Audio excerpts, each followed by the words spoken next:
Now, America's prisons are overflowing, but many who are kept behind bars are just children. Thousands of youths are tried as adults in the US every year, and some are given life sentences in the country's harshest jails.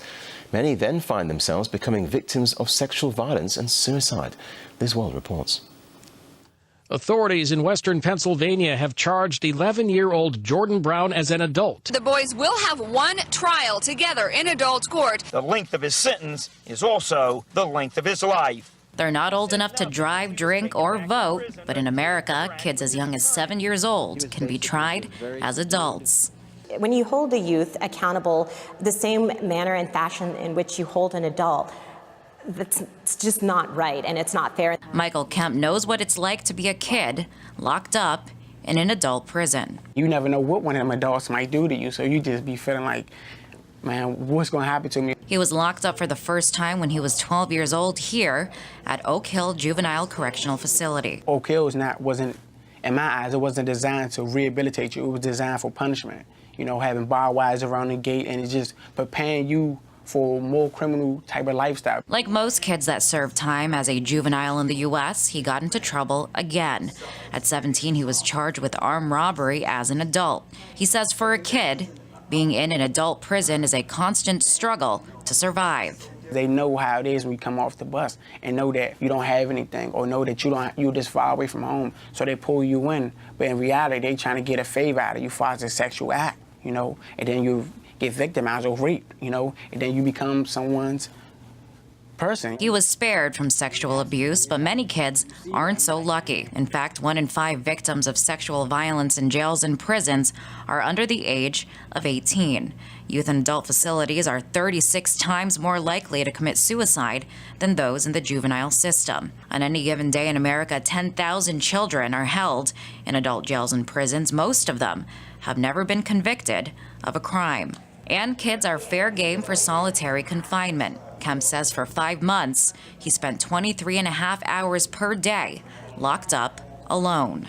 I could have went crazy in that cell for that long, and just holding someone in the cell with nothing to do for that long. Critics slam the practice of putting kids in adult jails as cruel and unusual punishment. They are less capable of understanding the consequences of their behavior. Their development is incomplete. And that's why the Supreme Court struck down the death penalty for juveniles in 2005. But today, the United States is the only country that sentences kids to life without parole. It was viewed as a substitute to the ultimate penalty. There are now 2,500 inmates that were sentenced to die in jail as children. This is a peculiarly American phenomenon in which we tend to believe that the harsher the penalties, the greater the public safety payoff. Kids should instead be rehabilitated, says Lubau. That's the focus at Washington, D.C.'s newly opened New Beginnings. Now, walking into a classroom at New Beginnings is much different from walking into a classroom at other juvenile detention facilities. Now, this is considered to be a model facility. It's a system based on rewards rather than punishment. And experts say that this system is much more effective at rehabilitating youth to become productive members of society. But unfortunately, places like this in the U.S. are rare. Here, kids are given a second chance, but in most prisons throughout the country remain America's forgotten children, hope for the future gone at an early age. In Washington, Liz Wall, RT.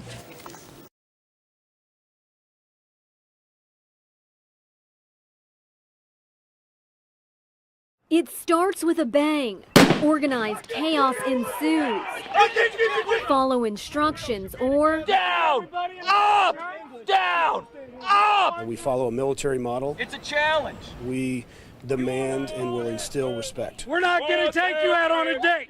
I don't care if you think we're cute. This summer camp is not meant to be fun. I feel like you're in trouble a little bit. Everything you say, yes sir, no sir, do you understand? It's a wake-up call. They've never been asked to be accountable for their actions. They made the decision that got them here. Got into a fight? What's your malfunction? Drugs, sir. Did you just say, drugs, sir? You were defiant with the police, weren't you? That kind of bad behavior stops here. Yes, sir! I don't care how you act back on the block or at home.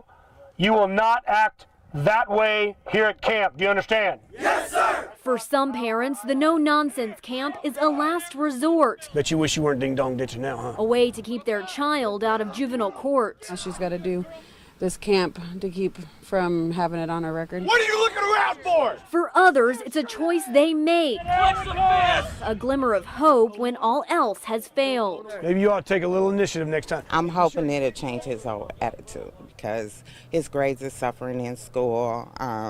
His behavior at home is getting worse. Let's go! I need some more people! For these teens, mind, body, and soul are tested Like I said, you're in for the challenge of your life. as they learn respect, how to make better decisions, and undergo a serious attitude adjustment. We want these students to be leaders.